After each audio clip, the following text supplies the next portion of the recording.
بسم الله الرحمن الرحيم السلام عليكم ورحمة الله وبركاته مeel kasta aad joogtaanba allah awood la dhamaanteen waxaynu ka wada baryaynaa inuu naga badbaadiyo cudurkan safmareenka ee coronavirus iyo cudurro kaleba waa maalinimo axada 13 bisha December 2020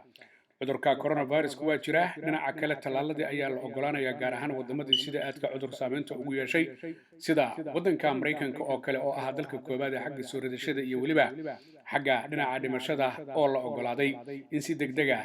oo xaaladaha degdega ah loo adeegsado Pfizer iyo BioNTech talaalkeeda kadib markii la ogolaaday arrintan iyada ayaa lagu howlanaa maalmihii ugu dambeeyayba hay'adda u qaabilsan Mareykanka dhinaca cuntada iyo daawooyinka ayaa ku howlaneed xubnaha iyagu la taliyaasha u ahay sidii ay uga baaraandigi lahaayeen go'aan uga gaari lahaayeen ogolaanshaha talaalka Pfizer iyo BioNTech iyadoo intii la sameynayaba ay la socdeen dhaqdhaqaaqa iyo hadalba heerka uu marayo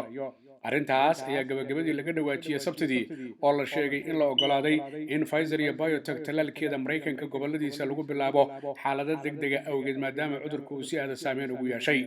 maalintii arbacadii oo kaliya ilaa iyo 3,000 dad ka badan ayaa Ameerika uga dhimatay cudurka coronavirus taasina waxa ay keentay in 23 xubnood u fadhiya arrinkan ogolaashihiisu ay aqritaankii qalinka ku doogeen ninka isagoo madaxda ka ah hay'adda dhinaca cuntada iyo daawada ee wadanka Mareykanka oo lagu magacaabo Stephen Hahn ayaa waxa uu sheegay inay lagama maarmaan noqoto in la ogolaado taasoo aqritaankii buu yiri la ogaaday in ay tahay mid nabdoon isla markaasina aad wax uga taraysa ka hortagga cudurka coronavirus-ka iyo waliba saameynta uu ku yeelan karo dadku inay isqabadsiiyaan taasoo uu sheegay in la ogaaday laakiin waxa uu Stephen Hahn uu meesha ka saaray hadal warbaahinta Mareykanku ay sheegeen oo ah in lagu yiri adigoo ah agaasimaha hay'adda dhinaca cunada iyo daawooyinka Mareykanka haddii aadan jimcihii ogolaanin in Pfizer iyo BioNTech la bilaabo in shaqada laga ciirin doono arrintaas Stephen Hahn waxa uu uga jawaabay midaan sal iyo raad toona lahayn oo been abuura laakiin waxa uu sheegay in markay timaado dhinaca amniga ama ammaanka dhinaca daawada iyo waliba talaalka aanay gorgortan lahayn wax walbana ammaanka iyo nabadgelyadu ay ka horeeyaan waxa kale oo isaguna hadlay nin generaal oo lagu magacaabo Berna oo xil saaran arrimaha daabulaadda iyo qaadista guud ahaanba talaalada ee la geenayo gobolada wadanka Mareykanka waxaana uu sheegay inuu si aad ah ugu ahaan weyn yahay kuna kalsoon yahay si nabdoon talaaladu inuu tagi doonaan guud ahaanba gobolada kala duwan ee Mareykanka lana bilaabayo arrinkan ayaa waxaa la sheegay in la bilaabayo maalinta berri oo Isniina taas oo la sheegay ilaa iyo 145 goobood Isniinta in talaalka laga bilaabayo maalinta Talaadada ee xigtana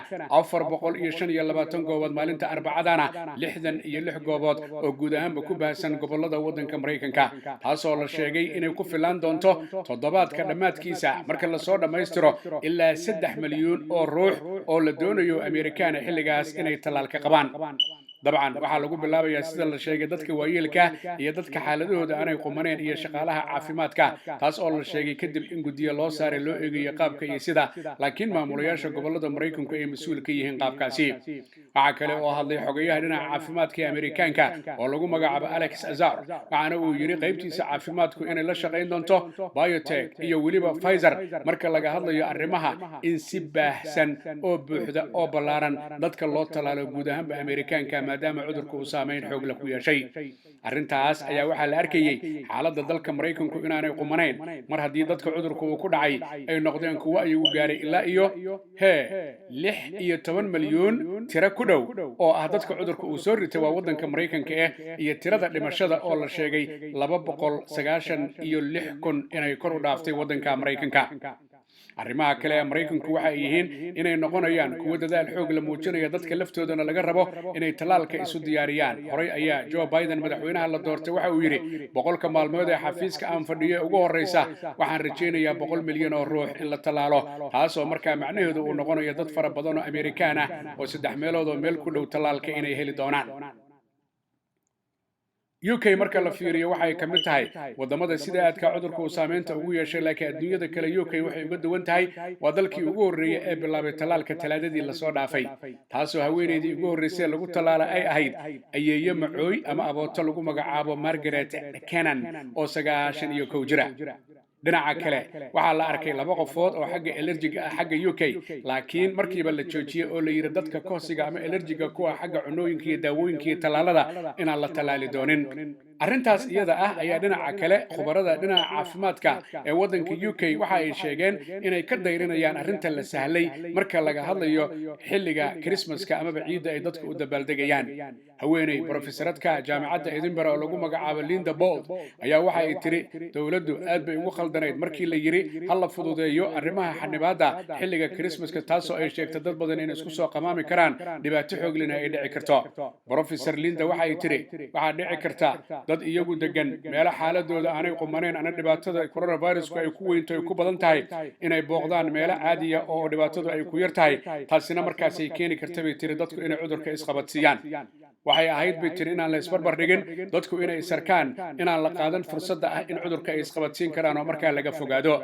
laakiin xukuumadda Boris Johnson ayaa horey waxa uu sheegtay afarta qaybood oo UK inay isku raaceen 23 ilaa 27 December in dadku ay isaga gudbi karaan afarta qaybood oo UK laakiin ay islaaliyaan oo markaa ay feejignaadaan waliba waxa kale oo UK loo ogolaaday qaybaheeda in guryaha ilaa 3 guri dadku ay soo iman karaan laakiin arrinta lafteeda ayay professorada Linda lagu magacaabaa waxay sheegtay inay suurtagal tahay dadku inay feejignaadaan oo haddii ay suurtagal tahay ay dibadaha isku arkaan halkay gudaha isku qamaami lahaayeen oo markaas ay isku neefsan lahaayeen guud ahaanba UK marka la fiiriyo 24kii saac ee la soo dhaafay waxa laga arkay tiro dadka cudurku uu ku dhacay oo gaaraysa ilaa iyo 21,000 dad ka badan iyadoo dhinaca kale la sheegay toddobaadkii la soo dhaafay guud ahaanba tirada cudurku uu soo ritay ee UK ee la arkay inay ahayd 124,988 maalintii sabtidii oo kaliya ee shalay waxa UK ka dhimatay 509 ruux iyadoo tirada guud ee dhimashada UK ka dhigaysa guud ahaanba 64,620 ruux dhinaca kalena dadka guud ahaanba cudurka UK uga dhacay maalinku bilowday ilaa maalinka maantana ay ka badan yihiin 1,800,956 ruux waddanka South Korea oo kamid ah wadamada tirada yar ee lagu amaanay qaabkii sidii u wajaheen cudurka coronavirus-ka bilowgiisii sanadkan 2020 ayaa iminka waxa la arkayaa waqtiyadii ugu dambeeyay tirada dadka uu soo ridanaya inay aad u farabadanayaan waa sidii hadalka u dhigeen wararkii ugu dambeeyay waxa ay sheegeen in shalay oo sabtiga oo kaliya South Korea laga arkay ilaa iyo 950 ruux oo ah dadka cudurka laga arkay taasoo ay ku tilmaamayaan maamulayaasha dalka iyo kuwa caafimaadku inay tahay tiro aad iyo aad u badan maalmihii kale la soo dhaafay waxa la arkay tirooyin ka badan maalmaha qaar 500 ilaa 600 oo ruux cudurka laga arkay madaxweynaha waddanka South Korea Moon Jae-in waxa uu yiri xaaladda noocan oo kale maaha mid indhaha laga qabsan karo laakiin waxaynu u baahanahay dadaal xoog leh inaynu sameeyno oo aanu ka jawaabno dhibaatadan iyadoo aanu badinayno dadka aanu cudurka ka eegayno dhinaca kalena aanu dabagelayno mar walba cudurka iyo xaaladiisa waxa uu sheegay in talaadada laga bilaabo la soo rogay nidaamka ah in baararka iyo jiimamka markaas la xiro iyadoo dhinaca kanal la sheegay restaurantiyada in guud ahaanba aan gudahooda wax lagu cuni karin laakiin cuntada laga qaadan karayo lagana dalban karayo waddanka South Korea waxa uu kamid yahay wadamada sida aadka ah aad ay dadku u feejignaayeen maamulayaashooduna ay dadaalka xoog la sameeyeen iyadoo guud ahaanba maalintii cudurku uu bilowday ilaa maalinka maanta dalka South Korea dadka cudurku uu ku dhacay ay yihiin ilaa iyo 41,000 oo ruux dadka uga dhintay South Korea cudurkana guud ahaan waxa ay leeyihiin 578 ruux guud ahaanba adduunyadu iyadoo cudurkan la daaladhacaysay muddo sanada December 2019 ilaa December 2020 ayaa iminka waxaa halkaa ka muuqata in la ogolaaday talaaladii qaar meelaha qaar sida UK sida Canada sida Bahrain sida Sacuudiga iyo waliba Mareykanka oo aad u baanaa xaaladiisuna aanay qumanayn wadamada kale adduunka ayaa la filayaa iyaguna maalmaha soo socda inay ogolaadaan talaalada kala duwan ee Pfizer iyo BioNTech Moderna AstraZeneca iyo Oxford isku meel ah Sputnik oo Russia iyo waliba kuwa kale oo ay kamid tahay China waxaana daba eegi doonaa cudurka coronavirus iyo xaaladiisa iyo talaaladu siday u meel maraan iyo bal inay wax taraan iyo in kale marka daba aynu fiirino fariintan iyada ee maalinlaha ay cudurka coronavirus-ka waxa fududeeya sharikada dhinaca qaadista alaabooyinka xagga UK laga qaadayo lana keenayo